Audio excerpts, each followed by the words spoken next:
मला ही अपेक्षा आहे की सर्वोच्च न्यायालय हे समजून घेतील की निवडणुका सुरू झालेल्या आहेत, सगळी प्रक्रिया अंतिम टप्प्यामध्ये आहे, 2 तारखेला मतदान आहे.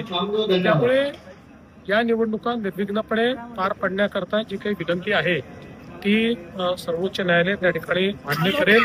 आजही बोलताना सर्वोच्च न्यायालयाने ओबीसी आरक्षणाबद्दल अतिशय सकारात्मक टिप्पणी त्या ठिकाणी केलेली आहे.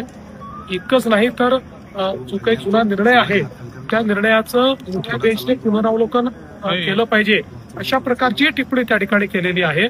त्यामुळे मला आज तरी अशी अपेक्षा आहे की या निवडणुका निर्विघ्नपणे पार पडतील. पण अर्थातच शेवटी हा निर्णय सर्वोच्च न्यायालयाला घ्यायचा आहे, त्यामुळे त्या संदर्भात यापेक्षा जास्त आपण बोलू शकणार नाही. सर, राज्य सरकारने यापूर्वी काय भूमिका घेतली होती आणि भविष्यात आता याबद्दल काय बदल होणार? राज्य सरकारने प्रत्येक वेळी हीच भूमिका घेतलेली आहे की संपूर्ण ओबीसी आरक्षणासहितच निवडणुका झाल्या पाहिजे. आपल्याला माहिती आहे की उद्धवजींचं सरकार असताना त्या ठिकाणी त्यांनी तो निर्णय घेतला होता आणि ओबीसी आरक्षण बऱ्याच ठिकाणचं जवळपास संपलं होतं. ते आम्ही कोर्टामध्ये गेलो, कोर्टाने आम्हाला ओबीसी आरक्षण दिलं.